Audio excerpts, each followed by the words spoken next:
پاکستان تحریک انصاف نے احتجاج کی حکمت عملی بنا لی۔ اب احتجاج ہوگا، ہر شہر میں احتجاج ہوگا۔ جس طرح پنڈی میں احتجاج ہوا تھا، بہت ہی زبردست احتجاج ہوا تھا، فیصل آباد کا احتجاج ہو، میاں والی کا احتجاج ہو، لاہور کا احتجاج ہو، اب تحریک انصاف نے فیصلہ کیا ہے کہ دوبارہ سے احتجاج ہوں گے۔ اس کے بعد اسلام آباد کی کال دی جائے گی، پورے ملک کو، پوری پاکستانی عوام کو کہا جائے گا کہ اسلام آباد پہنچیں۔ مقصد کیا ہے اور اس کے علاوہ کن کن شہر میں احتجاج ہوگا، آپ کو آج کے ولاگ میں ایک تو یہ بتائیں گے۔ دوسرا، علی امین گنڈا پور کے حوالے سے بات کرنا بہت ہی اہم ہے۔ علی امین گنڈا پور آج اسمبلی میں پہنچے، اسمبلی میں پہنچ کے انہوں نے کیا حلف لیا، کیا بات کی، اپنے خاندان کی کیا بات کی، اور جو کرٹیسزم ان پہ جاری ہے اس حوالے سے علی امین گنڈا پور نے کیا جواب دیا، یہ آپ کو بتائیں گے۔ تیسرا، آپ کو بتائیں گے ایک کانسٹیبل جن کا نام عبدالحمید شاہ ہے، جو شیلنگ کی وجہ سے، بلڈ پریشر ہائی ہونے کی وجہ سے جن کی ڈیتھ ہو جاتی ہے، ان کا مقدمہ درج کیا گیا ہے۔ عامر مغل مرکزی ملزم ہے، عمران خان جیل میں بیٹھ کے مرکزی ملزم ہے، اس کے علاوہ علی امین گنڈا پور اور اعظم سواتی۔ باقی علیمہ خان اور عظمیٰ خان کے حوالے سے بات کریں گے۔ آج مزید ان کے ریمانڈ میں توسیع کر دی گئی ہے، ایک تصویر سامنے آئی ہے، ایسا ہی محسوس ہوتا ہے کہ واقعی ایک خاندان ہے۔ ان تمام چیزوں کے حوالے سے آپ کو آج کے ولاگ میں بتاتے ہیں۔ سب سے پہلے آپ کو بتاتے ہیں احتجاج کے حوالے سے۔ آپ کو پتا کہ پنڈی میں احتجاج جس طرح ہوا، جو شیلنگ ہوئی، جو ظلم ہوا، جو بربریت ہوئی، جو جبر ہوا، وہ آپ نے دیکھا۔ اس کے بعد میاں والی کا احتجاج ہوا، فائرنگ کی گئی، وہ میں نے آپ کو دکھایا۔ میاں والی میں لوگ نکلے، عمران خان کے چاہنے والے نیازی قبیلہ نکلا۔ اسی طرح فیصل آباد میں احتجاج ہوا، اور فیصل آباد کا احتجاج بہت بڑا احتجاج تھا، یعنی ٹائم ڈیوریشن بھی زیادہ تھی، لوگ بھی زیادہ تھے۔ اسی طرح پنڈی کا احتجاج تھا۔ اس کے بعد تحریک انصاف نے فیصلہ کیا کہ خیبر پختونخوا سے قافلہ لے کے ہم ڈی چوک پہنچیں گے۔ بہت سی رکاوٹیں کھڑی کی گئی، بہت سی شیلنگ کی گئی، اور جو کچھ ہوا وہ تمام چیزیں آپ نے دیکھی۔ علی امین گنڈا پور قافلہ لے کے نکلتے ہیں، ڈی چوک پہنچتے ہیں، وہاں پہنچ کے وکٹری کا نشان بناتے ہیں، کارکنان پہنچتے ہیں۔ اس کے بعد وہ احتجاج آلموسٹ ختم ہو جاتا ہے، لیکن کچھ حد تک وہ کنٹینیو بھی رہتا ہے۔ تحریک انصاف نے، کیونکہ وہ احتجاج اس طرح نہیں بڑھ سکا جس طرح بڑھنا چاہیے تھا، تحریک انصاف نے اب نئی حکمت عملی بنائی ہے۔ وہ حکمت عملی احتجاج کی ہے اور لانگ مارچ کی ہے۔ اس احتجاج میں کون کون سے شہر ہیں، کون کون سے شہروں کو ذمہ داریاں سونپی گئی ہیں، میں آپ کو بتاتا ہوں۔ 11 اکتوبر کو ملتان اور ساہیوال میں احتجاج ہوگا۔ پہلے ملتان کا احتجاج ہونا تھا، لیکن پاکستان اور انگلینڈ کی جو کرکٹ ٹیم ہے ان کا میچ تھا، تو یہ ملتان کا احتجاج بہاولپور میں شفٹ ہو گیا۔ بہاولپور میں بھی احتجاج ہوا تھا۔ 11 اکتوبر کو ملتان میں احتجاج ہوگا اور ساہیوال میں احتجاج ہوگا۔ اس کے علاوہ 12 اکتوبر کو گجرانوالہ اور سرگودا۔ گجرانوالہ کی بات کروں تو گجرانوالہ سے تحریک انصاف نے نون لیگ کا صفایا کیا۔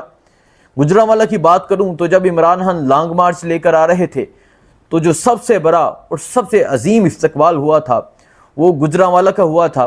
12 اکتوبر کو گجرانوالہ میں احتجاج ہوگا، اور اس کے علاوہ سرگودا میں احتجاج ہوگا۔ سرگودا میں بھی تحریک انصاف نے کلین سویپ کیا، ان لوگوں کو ہرا دیا جو خود کو بہت بڑا سمجھتے تھے۔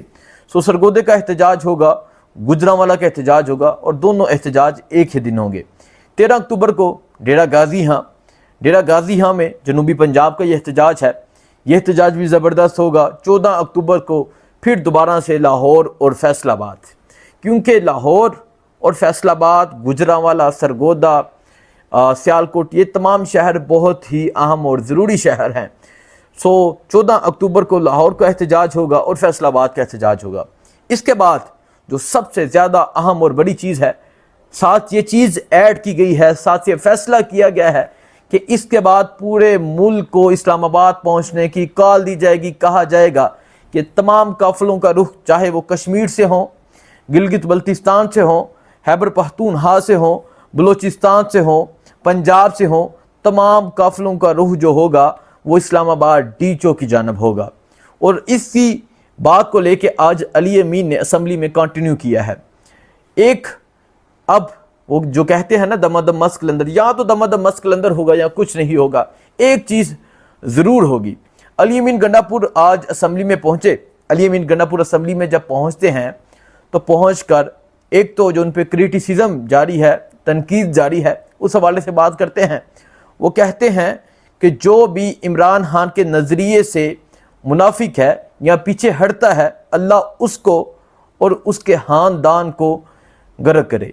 یعنی انہوں نے اپنی بات نہیں کی بلکہ اپنے خاندان کی بات کی ہے، اور اسمبلی میں کھڑے ہو کر انہوں نے کہا کہ میں اللہ کے ناموں کو گواہ بنا کے کہتا ہوں، میں عمران خان کے ساتھ نہ منافقت کی ہے نہ میں عمران خان کے ساتھ منافقت کروں گا۔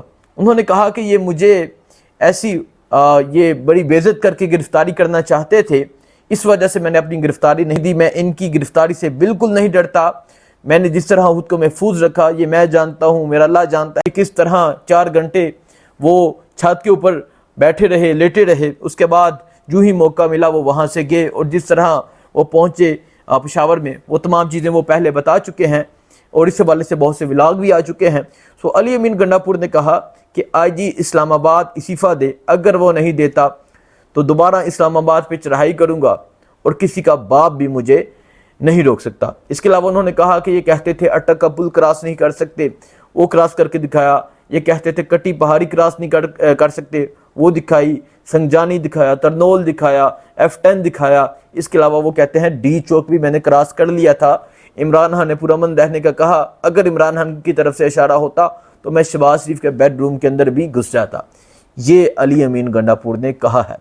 سو یہ تمام چیزیں ریلیٹ کرتی ہیں کہ اب تحریک انصاف نے فیصلہ کیا ہے کہ خاموش نہیں رہنا، آگے بڑھنا ہے، مزید آگے بڑھنا ہے، احتجاج کرنا ہے، زبردست کرنا ہے۔ اب میں آپ کو بتاتا ہوں عبدالحمید صاحب جن کے بیٹے کی آڈیو آتی ہے جو کہتے ہیں کہ بلڈ پریشر کی وجہ سے ان کی ڈیتھ ہوئی، آج FIR درج ہوئی ہے جس کے مرکزی ملزم عمران خان، علی امین، اعظم سواتی اور عامر مغل کو ٹھہرایا گیا ہے۔ یہ ایک فیک FIR جو درج ہوئی اور ان کو ملزم ٹھہرایا گیا۔ اس کے علاوہ علیمہ خان، عظمیٰ خان آج ان کے ریمانڈ میں، فزیکل ریمانڈ میں مزید جو ہے وہ 2 دن کی توسیع کر دی گئی ہے، اور یہ کہا گیا ہے کہ انہیں مزید 2 دن ریمانڈ کے بعد دوبارہ سے پیش کیا جائے۔ علیمہ خان نے مکہ لہرایا اسی طرح جس طرح عمران خان نے ہائی کورٹ میں مکہ لہرایا تھا، اور آج ثابت ہوتا ہے کہ دلیر بھائی کی دلیر بہن ہے۔ سو یہ تمام چیزیں تھیں جو آپ کے سامنے رکھنی تھی۔ باقی جو بھی صورتحال ہوگی احتجاج کے حوالے سے، اسپیشلی ڈی چو کے حوالے سے آگاہ کرتے رہیں گے۔ دعاؤں میں یاد رکھیے گا۔ اللہ حافظ۔